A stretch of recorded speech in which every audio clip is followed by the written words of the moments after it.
morning, good afternoon, good evening, good night. Tonight we're interviewing a PhD linguist named Brian Collins. How are you doing, my good sir? It's nice to finally get to talk to you. I'm doing all right. Yeah, it's just it's just sort of early in the day here, so I haven't really been up to much except for preparing for this. All right, cool. So tell our audience a bit about yourself. So I study phonology, so it's basically how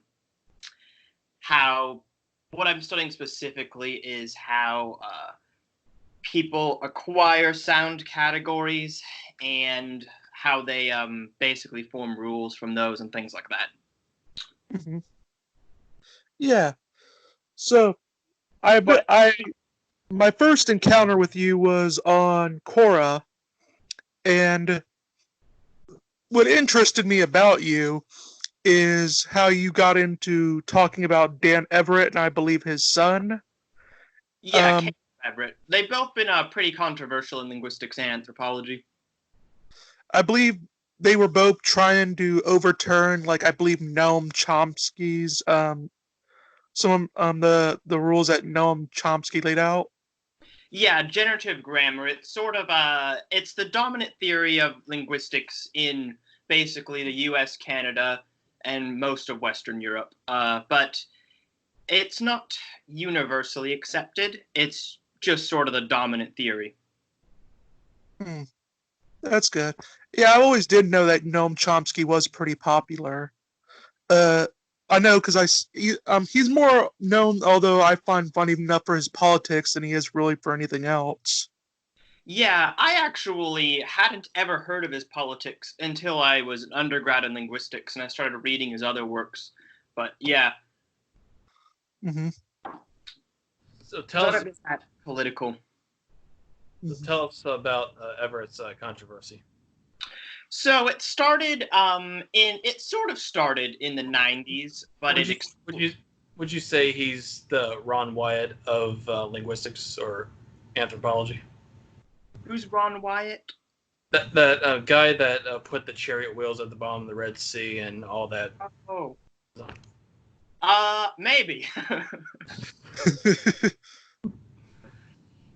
Basically though, in his early career, he was a Mormon. I think he was a Mormon missionary. He was some sort of Christian missionary, and he went to the Amazons. And a lot of linguists actually get into linguistics because they document some indigenous language for their for religious reasons, basically to translate the Bible into it. But then they just get interested in language because of that, and then they go and become linguists. So he basically did that. And in the mid-2000s, he wrote this paper. I have to go. It was called Piraha Exceptionality, I believe. But yeah, I just got to go get the exact title.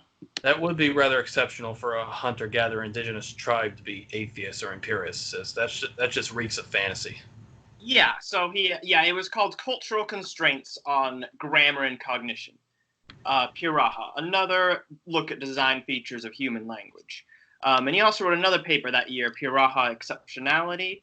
And basically he argued that universal, it was mostly an argument against universal grammar and also Hockett's principal design features of language. So Hockett's principal features are basically that every language has this certain number of things, such as basic color terms, displacement, embedding, recursiveness, all these things like that. And Everett was basically saying that this pet language he studied doesn't have these, so the theory's wrong. And he started arguing that Piraha has the immediacy of experience constraint instead going on, where speakers are forced to only talk about things they can see right in front of them. So in universal grammar, the theory is basically that there's this part of the human brain that gives humans a natural endowment for language. So if that theory is what you believe, then it wouldn't be expected that culture would be affecting language in the way that Dan Everett is arguing. So he was trying to argue basically that there's this Sapir-Whorf type cultural thing going on, and that is what is driving all the Piraha's lack of many things that most languages have. I believe one claim that he had made is that they didn't have creation stories or deities of any kind. Yeah, that one is actually pretty funny because there were three linguists a couple years after Everett wrote this. Three linguists, Nevins, Pasetsky, and Rodriguez, wrote this paper against his claims because at the time Dan Everett was getting interviewed on NPR and he was all over the media talking about basically how everything's wrong because Piraha lacks all these things. And they actually quoted a creation myth in their paper, which I thought was really funny.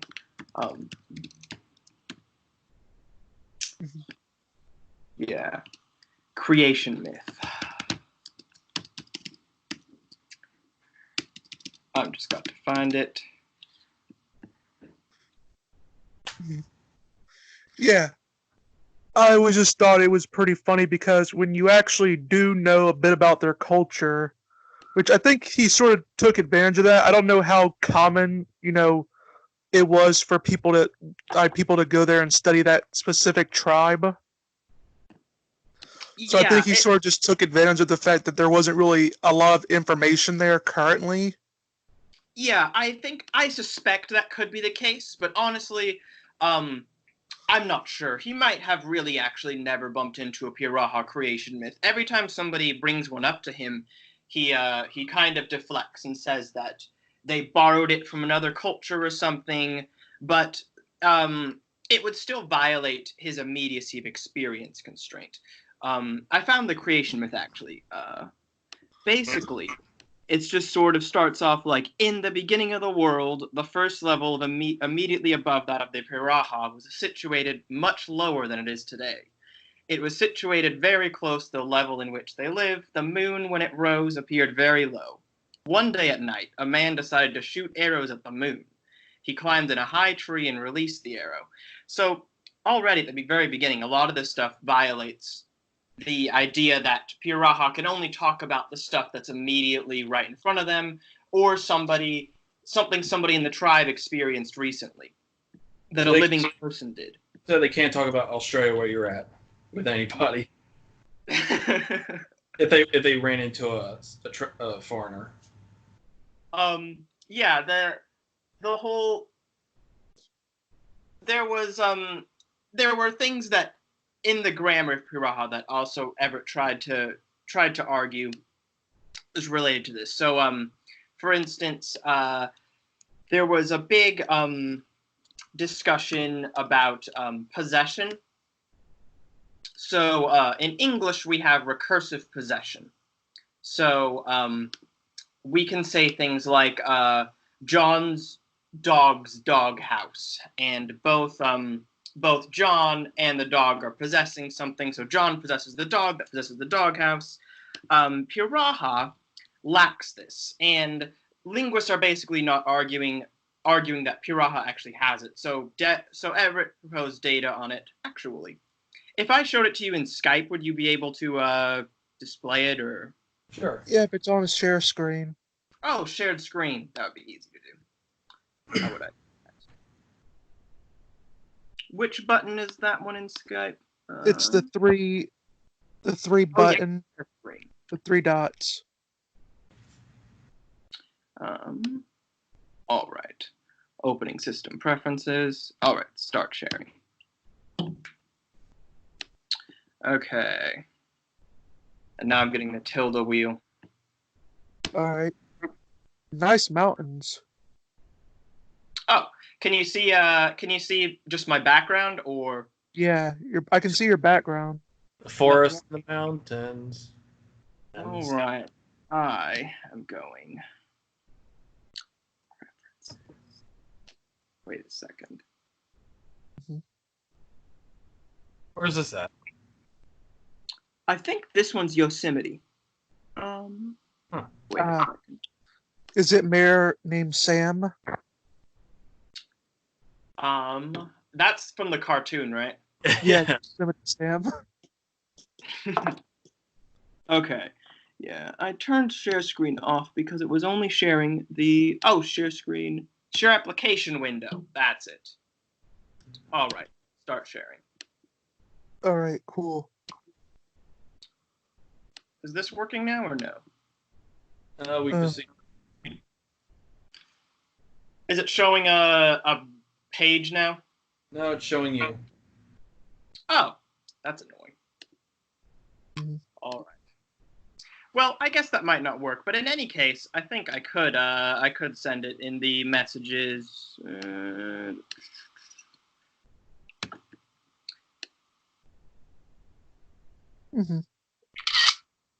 So, dropping that file in. Then I'll take one more screenshot on. All right, I see it. Example. So this is basically showing that Piraha doesn't have possessive recursion. So you can't say John's dog's house. But the problem with that is German also doesn't have it. So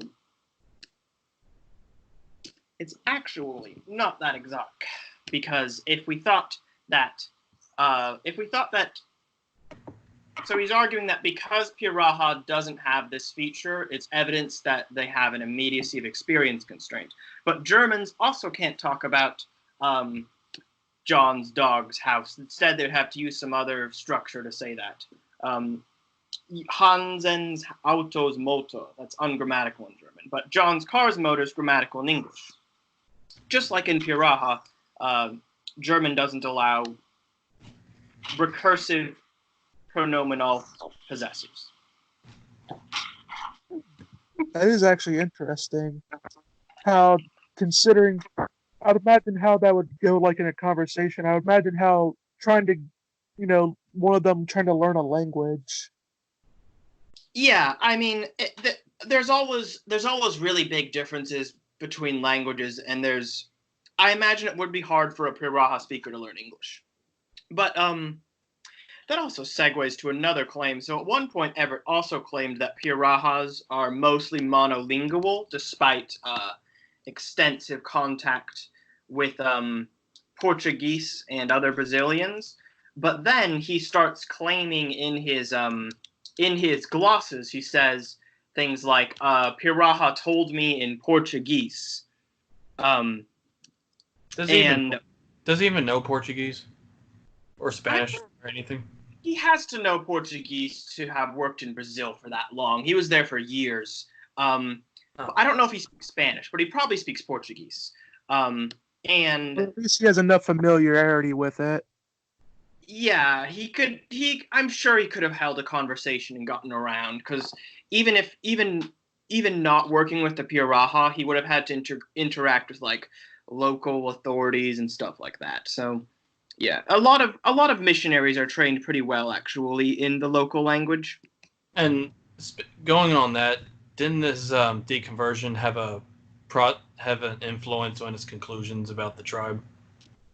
That's what I suspect. I mean, basically. Actually, he converted to atheism. You don't deconvert. Yeah, well, I don't know what to call it, but his loss of faith from Christianity to atheism. He sometimes, in some of his other works, I haven't actually read his works other than on Piraha, but some of his works I've heard about. I've seen cited where he's talking about his experiences. He says he bumped into problems when he was talking to the Piraha, so he told them he was talking about Jesus, and they were asking questions like, is Jesus brown like us or white like you? Well, did your father tell you about Jesus? He must have seen him. And so that type of stuff sort of seems to have at least influenced the immediacy of experience or principle, and also influenced his own faith, I think. Because basically they were asking questions like, well, why are you telling us about Jesus if you've never seen him and you have never known anybody who met him? So then that sort of is almost what Everett is claiming with the immediacy of experience principle. So he's saying that the Piraha can't talk about things that they've never seen or never met anybody who's seen. Like, this is a reversal of what happened with the Bantu tribe in Africa, for instance. They always believed in one almighty creator God. In the 19th century, missionaries went there and talked about God, and they're like, oh, so you know of God too? They just call God a different name. Like, so you know of God too? What's he like? Did he talk? Well, a thing that's interesting is that he was making them out like he was making out the pariah to be like these empiricists and stuff like this, but pariah are very spiritual people. They believe in spirits. Yeah, and they have creation myths. And yeah, it's just I honestly don't understand how he came to that conclusion. I mean, I feel like after he proposed the immediacy of experience principle, that was what sort of drove that conclusion that they're the ultimate empiricists. Yeah, I mean, it's hard to really say, but I believe in one core post you argue that they're more likely polytheists and they call their gods spirits. Yeah. Or they're at least a form of animist. Yeah, it could just even be a translation thing. So he's calling these supernatural beings, they believe in spirits, and so they're not creators. It can be an exception to his immediacy of experience principle. But I mean, it's hard to translate one religion into another from a completely different culture. You don't really there's often not exactly a one for one when you're doing that. Oh yeah, I mean, anyone that really studies, let's say, studies, I don't know, Christianity and the language of Hebrew grammar would be able to tell you that unlike, I believe, modern English, where I'm trying to think of what our modern language is like. I know that at least in the case of Hebrew language, it's more verb dominated, while our language is not really. Yeah, a lot of the morphology and stuff in Afro-Asiatic languages like Hebrew and Arabic, it's really verb centric. But what I was thinking of even was more like just concepts. Like, so in Christianity you have the Trinity. Imagine if you were translating this into a different religion. So you're trying to explain what Christians believe in. You might even just say something like Christians believe in three gods. They believe in God the Father, God the Holy Spirit, God the Son, and of course Christians wouldn't agree with that, but it might just be the easiest way to explain it to a different culture. And so when he's using the term spirit, they might even be more than just spirits. They might be better translated as gods, but he's just trying to get it, trying to basically put a square block through a round hole and explain it. Like, is there anybody else that can go to these people and talk about them so we don't have a one-sided opinion? There's been a few. So the creation myth actually came from a different source. That one, I have to figure that one out. But yeah. So absence of creation myths.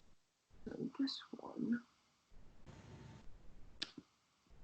I believe to get into contact with these tribes, I believe you have to get a lot of permits for that. yeah, Brazil. Some countries aren't very restrictive. They just kind of let you do whatever. But Brazil's a lot more.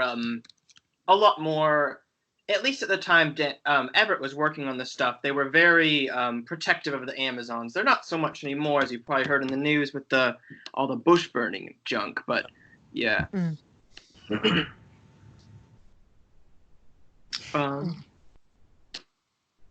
Yeah, I'm trying to figure out. So, okay. Are certain tribes related, or some of them isolated? Yeah, so the Piraha they speak a language. I believe they speak an it was either a Carib or an Arawakan language. I'm going to Google this very quickly. Are they related to the Arareo tribe? Yeah, they're distantly related to other groups for sure. That one tribe discovered in '98. Yeah, was discovered them, but they They bulldozed the area and they were welcoming the white man. Yeah, So- they're it's a Muro language family. So there's other Muro Watanwe languages. Yeah, so it's not an isolate. There are some languages out there that are isolates, like Basque isn't related to any other language, but yeah, Piraha's not in that situation. I mean, when I was hearing about them only being able to think in the present, I was thinking about many Native American tribes, because I've heard many Native American tribes are sort of like that, where they focus more on their immediate surroundings so much. They might have some more concepts of like the future, but they're sort of more grounded in the now. I think that's what some Native American tribes, I couldn't name them off the top of my head. Yeah, but it's not. I'm just sending you a couple of references. There was one other author who's written on the Piraha. I don't know how to say her name exactly. I think it's or male actually. His name. It's probably Gonçalves or something. He's Portuguese, but yeah. There's been other claims, and there might be cultures that even talk more about the now and not as much about the past. Like there's a lot of cultural preferences out there, but often they're just preferences. They're not so much concrete things. Like English speakers talk about use the passive voice a lot more than Germans. So we talk about things like the car was broken into instead of X broke into the car. But we're not prohibited from saying X broke into the car. It's just a cultural preference. Makes sense. Yeah. I do think it is interesting though that we do get to learn some a bit about these tribes, because I don't think there's really many of them, at least not of this group particularly. Yeah, there's only 300 Piraha, so it is good that we had that Everett at least made a sketch grammar.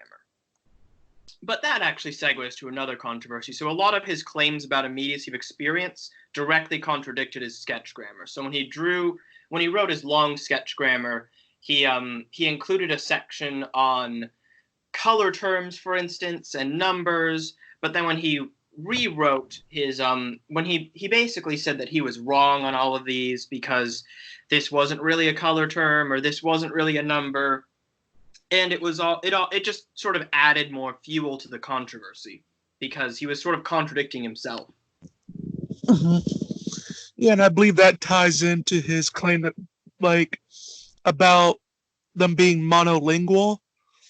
Yeah, When, he's monolingual, but then he's also saying X said to me in Portuguese, and it's hard to rectify those two things.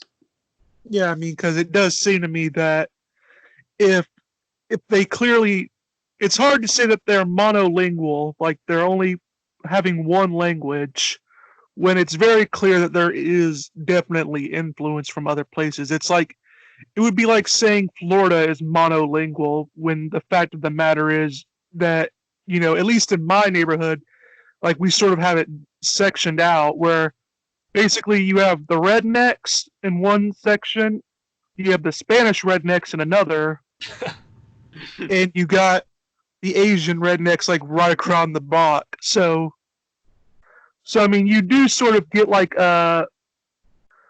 you would be hard to say, oh, we're monolingual. I'm like, no, we're not.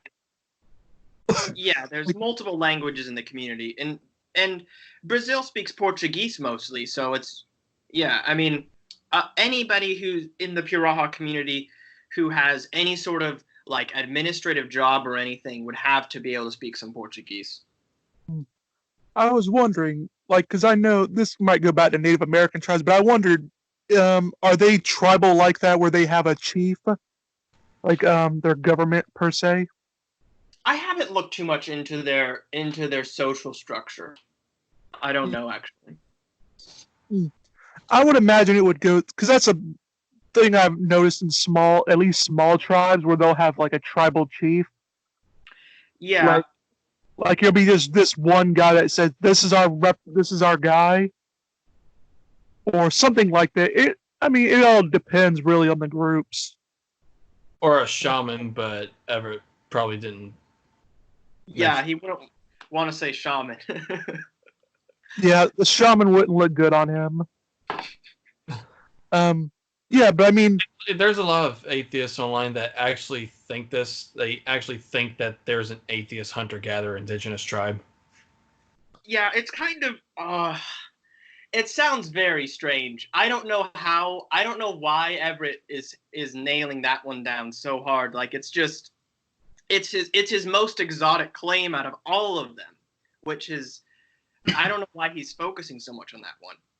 No, well, but it's something to do with his conversion, and I think it's always to counter the claim that, like, I think I met many anthropologists and many other people that work in this sort of field where they say, there's pretty much always some notions of deities or some religious elements in just every tribe we can see. And I think he's sort of just trying to say, hey, look, no, there's this one exception right here. and I think that's part. It happened to be around the time he became an atheist. Yeah, I can see that. So he's wanting to make it seem like here's an exception. These people don't believe in a deity, therefore it's not universal. And I don't know why you would need to argue that, though. Like, I don't think just even if every culture on Earth had a deity, it doesn't necessarily prove a deity exists. Like, it's not a very good argument strategy, in my opinion. Well, yeah, that would be an argument ad populum. Yeah, it's like it's like as bad as Everett basically trying to argue that universal grammar isn't true because there's this weird language out there. I mean, yeah, there's typically, like, I would say, like, at least in social sciences, there is recognized that there can be anomalies. Yeah. And a lot of his anomalies are, as we saw with the German example, like they're not that anomalous. And actually, with Everett, that it actually color terms aren't universal. So I earlier sent you this this chart of the Nawa colors. But one of my friends actually, when I did my master's degree at the University of Utah, and one of my friends there, he's actually Mormon, and he worked with the Nawa people. And when we were discussing Everett, the topic came up, and I thought it was just very interesting that Nawa, this other language. So I was kind of arguing, like, it's so implausible that a language doesn't have colors. And then he's like, well, actually, one language I'm working on might not. And he basically showed me data where in Nawa, they don't really have colors. They have this tick suffix that they attach to nouns, and it makes a color. So there'll be something, maybe gold will be coes or something, and then they'll stick tick onto it, and now it's yellow. And just stuff like that. And when you look at their colors, it gives you the impression that their language has just a ton of colors, like a level of color complexity that's so complicated you wouldn't expect it. But in reality, it's just they're sticking this color word onto nouns. And I think that this actually shows that Everett is right on this point, that not all languages have color terms.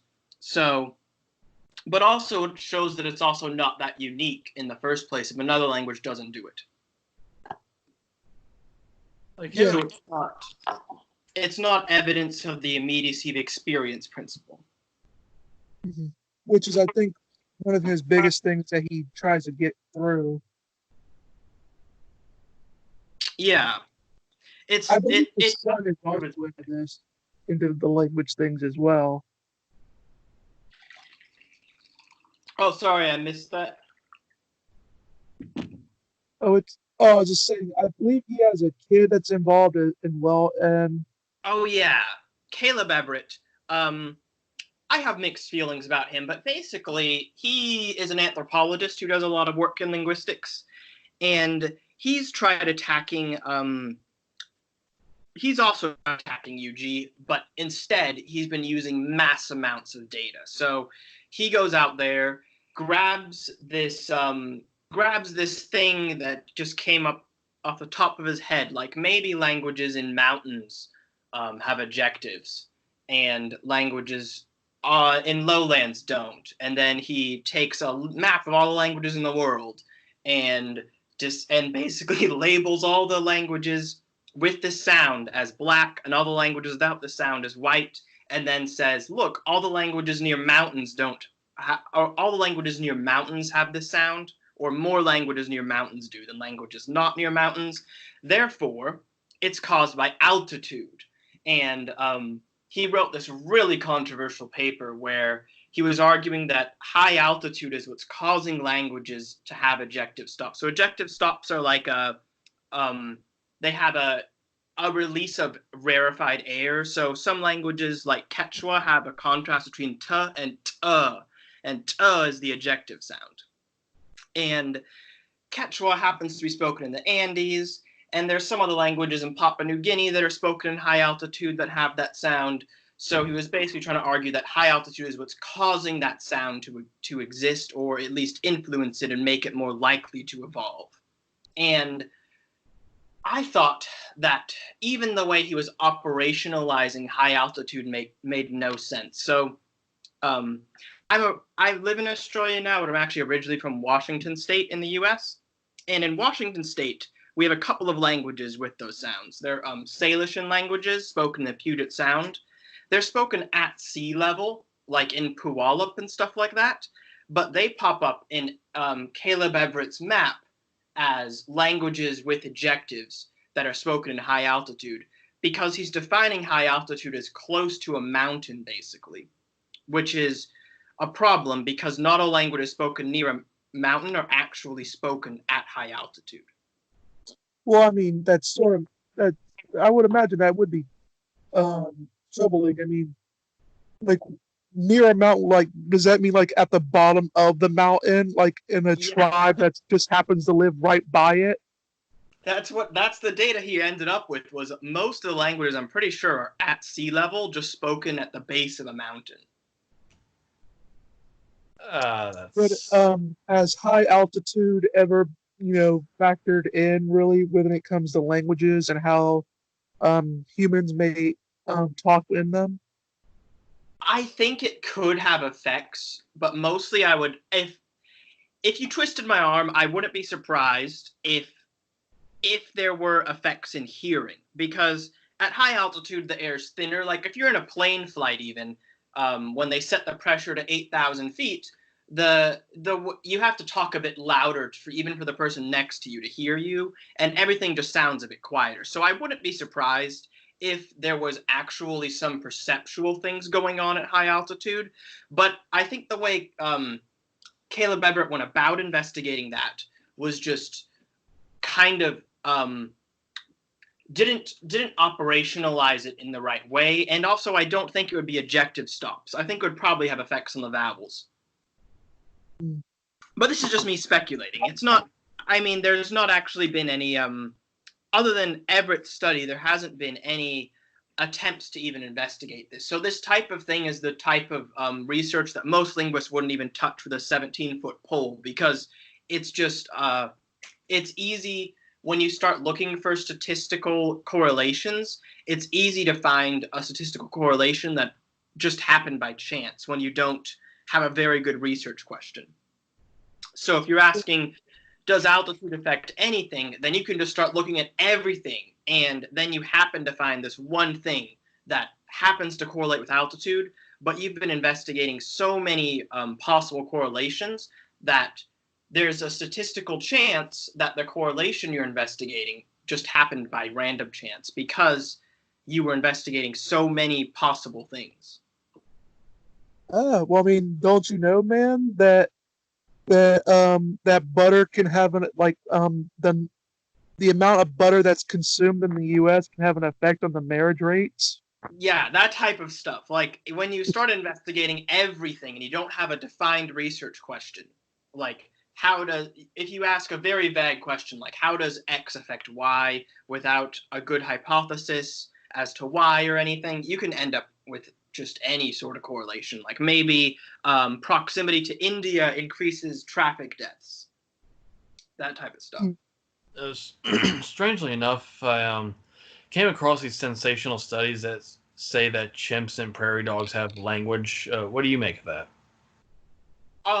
What exactly is the study? I forgot the names of them, but they insist that they know these types of languages because this one guy was studying them for 40 years. Hmm. Biblical number, by the way. Honestly, I have an open mind, and I wouldn't be surprised if some animals out there did have a form of communication that would match most, if not all, the definitions for human language, but I also don't think that it's been definitively shown yet at all. That Like, is nice. I mean, I wouldn't be surprised either, because I do know like some animals have been taught to do sign language, like gorillas. yeah, a lot of gorillas and chimps were taught sign language, and they weren't. The argument though they didn't speak sign language really is basically that they there were a lot of really controversial papers in the 70s that were basically trying to say chimps can't do language. Look at their sign language; it's really crazy because their sign language wasn't exactly like how humans would sign it, and it wasn't as constrained. So they must just not know grammar. That was sort of the argument. And a lot of those studies had big problems because there were just so many confounds. Like, I forgot the name, but this one linguist, actually, no, he was a psychologist. Um, Basically, he tried teaching chimps how to talk by raising them like human babies. So he dressed them in diapers and, like, exposed them to the same type of input that a human infant would have. And the problem with that is, like, none of that is all of that could be a confound. So it could be that maybe even wearing a diaper was distracting the chimp, and now the chimp isn't signing right because of that. Like, you never know. And It's a study by hold on, what's this guy's name? Biologist Konslobodchikov. I try saying that 5 times. okay, the dog study. Yeah, prairie dog study. All right, could you type the name in here so I could see how it's spelled? Yeah. Yeah, that would probably be helpful. 'Cause I think that would be a foreign name. There was a linguistics group at the University of Utah researching. Most of them are biologists, but they're researching sparrow syntax. So basically, in sparrow songs, there's evidence of oh, okay, Konslobodchikov. But this one's Arizona. All right. The last name sounds like it could be the name of a rifle. All right, I see it. Can prairie dogs talk? I see. Okay, I see the New York Times article. All right. Well, parrots can talk, but they mainly just imitate us. Well, I mean, I do know that there is a big debate going on amongst veterinarians about whether or not dogs can feel guilt. I think I wouldn't be surprised if dogs could, but I also don't think that their emotional centers would be the same as humans. Like, I think they still definitely have emotions, but their whole frontal lobe is completely different because they have a olfactory gland that's like the size of a fist stuck on the front of their brain. And with humans, our smell centers are connected with our brains, but they're a lot smaller. So I imagine that dogs, I mean, I'm speculating, but I imagine that dogs' emotions would be a lot more tied into smells than human emotions would be. That makes sense. And It's like, imagine some blind people would sort of be. Yeah, when people sort of have a lack of a sense, other senses sort of compensate. Yeah. There's also this other sensational a study on the chimps and bonobos for however decades. You heard of this guy, Franz de Waal? Franz de Waal? I think I might have actually. What do you make was you again?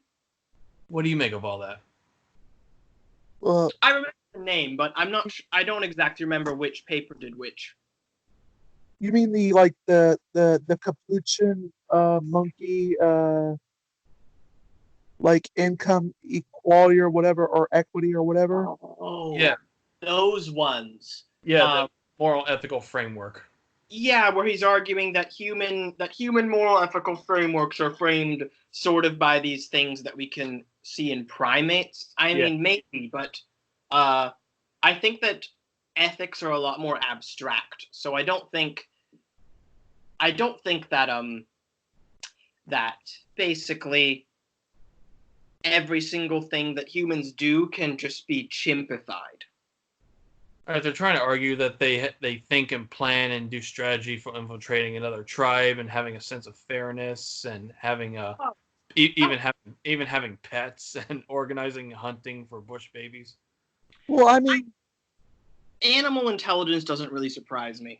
I mean, if somebody said that sparrows were speaking English, yeah, I'd think that was baloney. But like, I don't know. There's a lot. It's very difficult to research exactly what animals know because you can't ask them questions.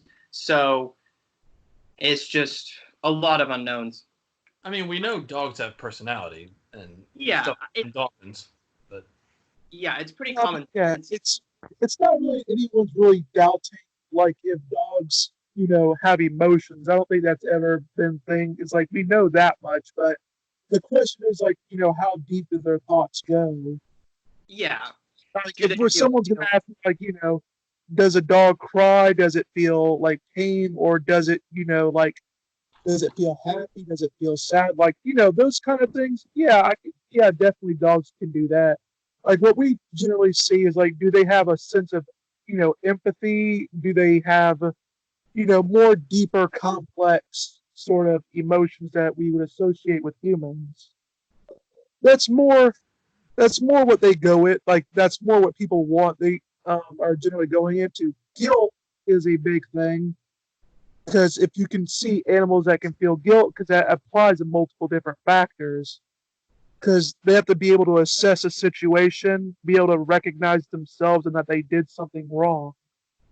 Yeah, it shows. I mean, I've always thought that the people arguing that animals are not self-aware is just it's kind of almost silly. Like it's hard to operationalize what self-awareness exactly is. Like, it's just one of those wishy-washy terms. And so, is if a dog feels sad that he ate some other dog's food, does that show he's self-aware? I mean, I feel like even if for a lot of these experiments, even if you get a result that shows that yes, they feel guilty, yes, they do X, Y, and Z, does that mean they're self-aware? There's still some skeptic who can be like, oh, well, they're not really self-aware. It doesn't really show it because you can define self-awareness this way. Well, yeah. I mean, well, the biggest problem is it's with studying anyone really, is that we can't really get inside their mind to know what their thoughts are. I mean, are humans self-aware? I mean, we recognize our own reflection in the mirror. Oh, there, we're self-aware, but like, it's just kind of, yeah, I don't know. Mm-hmm. I do think it's. I think it can have implications in some circumstances, depending on animal ethics and stuff like that. Yeah, I just don't like it when people try to draw conclusions about human ethics from that type of stuff. Like, for instance, there was this. Did you guys hear about the study about the babies, where they had some babies and basically they had one stuffed animal do a mean thing to another stuffed animal, and then the babies were like basically preferring the stuffed animal that they were more sympathetic to. There's been a lot of infant research like that too, and basically then people say like, oh, well, all this stuff in culture is innate, and it must be universal because infants can do it. Yeah. And I don't know, because culture and ethics, I feel like, are way more abstract. Like people think about them. People have been writing on those topics for 4,000 years. It's obviously not at the state of nature, in my opinion, at least. Speaking of the innate things, it's going back to what we were talking about earlier. There was a book recently that contradicts what was his name? Dan Everett. Yeah, his findings that sense in a higher power is innate among humans by Justin Barrett, called Born Believers. I mean, when it comes to Barrett, I do think he did play an integral. He is bringing up some interesting stuff. I think there is people that go even farther than him, like Evans. I can't remember his first name, but I know he works in sort of the same field, where he more or less goes that people are just intuitive believers. Uh, there are some people that make more moderate assumptions where they say that while there is some innateness, it's more, cultural appropriation and how those interact. Yeah, he was arguing that it's in babies and children. Also, what do you make of that? It sounds a lot like the God gene type stuff. Am I right? Or It sounds similar to it, but yeah, it's basically It's more behaviorism and like neuroscience wise. Yeah, it's basically just the idea that that some people have an innate belief in a higher power or are more susceptible to it, and other people aren't. That type of thing. Honestly, I wouldn't be surprised if it was true, but I also don't know how important that is. And there's also been I've seen some weirder research where people then take that and are like, well, let's look at the proportions of people with these genes or whatever in this society versus this one. And this is why people in Ghana are much more likely to believe in God than people in the Netherlands. It's just it's taking it too far, in my opinion. it's just genetic fallacy. The big to be getting into animal ethics is, for one, is even more complicated because like with human ethics, you pretty much can realize like every 100 or 200 years, pretty much all of the ethics just turn on their head. Yeah. If you extract that, over a long period of time, like say hundreds, like millions of years, or hundreds of thousands of years at most, you can imagine how many times what we would call ethics had to change through that. Yeah, even like recently, in my lifetime, even with like LGBT rights. When I was a kid, it was immoral, X, Y, and Z. Like you can't do this. And then slowly over time, it just changed in the U.S. And there's also been changes in terms of like greed. Like it's become a lot more since like the 50s. Like just sort of displays of wealth have been a lot more socially accepted, and in general, like people who don't accumulate wealth have been sort of viewed as more immoral than in the past, that type of stuff. And even when you're looking at ethical systems, there's just a ton of diversity with humans' cultures. Like Japanese ethics are very different from American ethics or Canadian ethics. And so I just don't know how much of a role nature is playing in those. Yeah, speaking of which, there's God gene, and then there's the gay gene that some people think is actually a thing. Yeah, that type of stuff too. Well, I mean, the thing I even noticed about that. I mean, a lot of times they confuse orientation with behavior. There's a subtle difference between the two. Orientation has to do what you desire with. Behavior has more to do with what you actually do. Yeah, and a lot of times also I've been seeing animal research where basically they find a lot of animals that have sex with members of both sexes, and then they're like, okay, well this proves that homosexuality is innate. And I think honestly, I wouldn't be surprised if bisexuality was closer to innate. Like, I feel like all the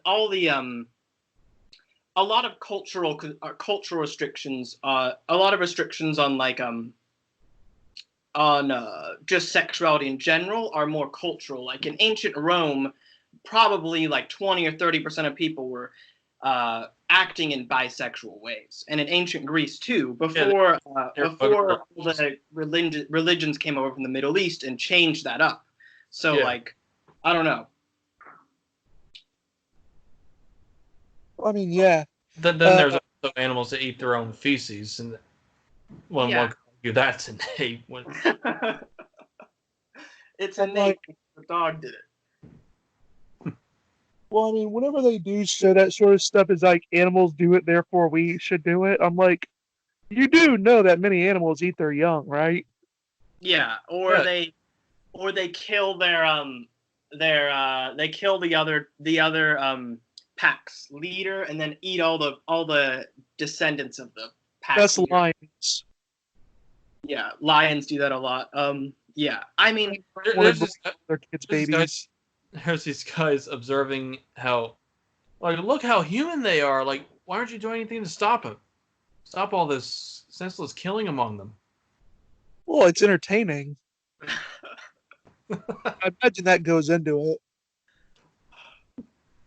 I don't know about that, but yeah, I feel like it's not really the individual researchers who are drawing these conclusions so much. So like the biologist in the field looking at a lion eating the young and just kind of like, wow, that's brutal, and just kind of records it, and then somebody then reads that and then tries to draw some moral conclusions out of it. Even Neanderthals did that. Huh? Even Neanderthals did that. Killed their own when they were a liability to them. Humans have done. I mean, they haven't. I don't know of cannibalism like that, but humans have killed off the young of rivals, like political. The mafia even has done stuff like that in American culture in the past. Yeah. Like, well, yeah, generally, like I have actually looked that up, in at least in ancient times, like it was common when, like it was like when resources were very scarce, that they would just kill the kids. Yeah, or kill the kids of like the peasants or something, and yeah, just stuff like that. Yeah, so I mean, like I know those are more extreme situations. Like, although I do think sometimes people over exaggerate with like those things and sort of to say that the ancient people were immoral. I'm like, no, you didn't live their lives. Yeah, Pinker's Better Angels book, that just reminded me of that, or something like that title, where basically he's talking about how people in the past were very brutal, and nowadays we live in these much better times. Oh, I've done horrible on him. Yeah, these things are horrible. You got fucking drag queens trying to read to kids and touching them and stuff, and trying to sexualize kids in nature. Like, in the way of ancient Rome. Yeah, and got all these sexual fetishes going on in some pride parades. Like, everything's just so backwards. It doesn't make any sense. I don't know. I disagree with sexualizing kids and stuff, but yeah, I don't know.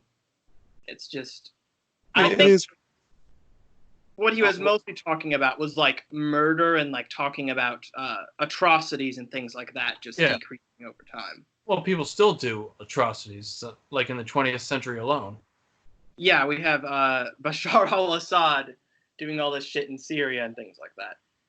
Well, yeah. I mean, the funny thing is that he sort of assumes that murder and things like rape mean the exact same thing over hundreds of years.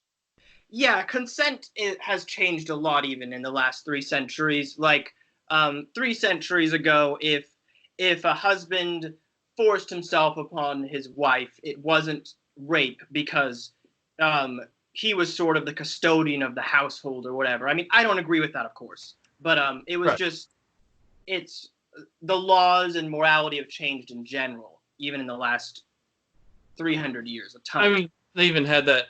There was a scene about that in Gone with the Wind, even though it was rated G. Wow, I never knew that. No, like they got in an argument and he just carried her upstairs when she didn't want to, but probably don't remember that part. But I've never seen that movie actually, but yeah. Yeah, oh man, it is interesting though to look it up. I mean, what people do generally believe though is that cultures do generally have general principles that they go over that they believe in. It's more or less how they express them is what matters. I like to use, for example, let's say the biblical one, like honor thy mother and father. Well, what does that exactly mean? If I get, like, there's millions of ways I could express loving my parents and honoring them. So, I mean, it's not really like it's clear how I think that one could say that there's sort of moral principles that generally people believe in. If anything, just to get along with each other. Yeah, and it's odd that they even express stuff like that explicitly. Like it has to be expressed. I feel like sometimes too. Mm-hmm. Oh yeah. All right. Well, we're coming up on the hour. All right. before we leave, tell us about your adventures. Yeah, I wanted to actually, I neglected to do this before, but I wanted to tell you, how did you get into your field and what got you interested? So basically, I was actually a chemistry major, and I got a D- in calculus, and then the same quarter I got an easy A in anthropology of language, and I also found the topic pretty interesting. I had studied German in high school, and I always thought like the etymological connections between like German cognates and English cognates were kind of interesting, and yeah, I just kind of got into it from there. And at first, I was more of a syntax person, but then my interest started changing more to phonology once I started becoming more concerned with like actual concrete data. I just a lot of times in syntax, it seems like a lot of authors are just using their own internal intuitions to make these huge sweeping arguments, and I just kind of don't like that much anymore. So yeah. Well, like, for example, the number of movies Nicolas Cage have been in can perfectly correlate with the homicide rate. Yeah. Although I can probably see a causal link there.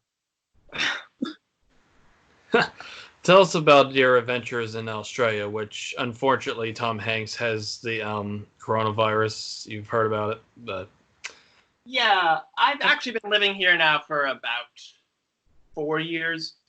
How are the spiders? Not that bad actually, but my fiance's family's gets really scared of them sometimes. Tell us about your adventures over there and your any interactions with Aborigines.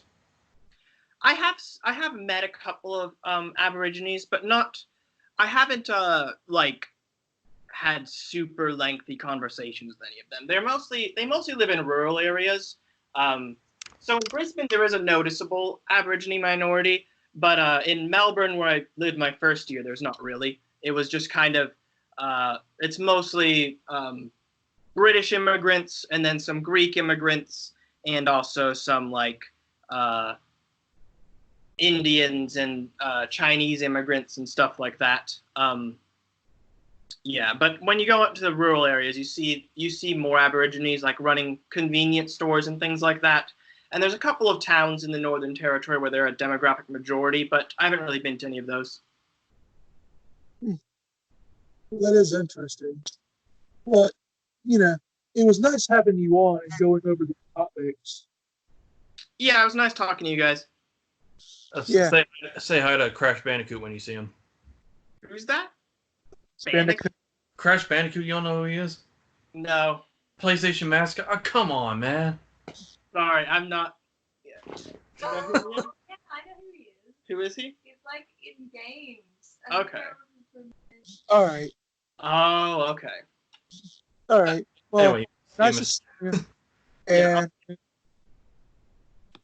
And this is Mr. Brass and my friend Code and Brian Collins signing out.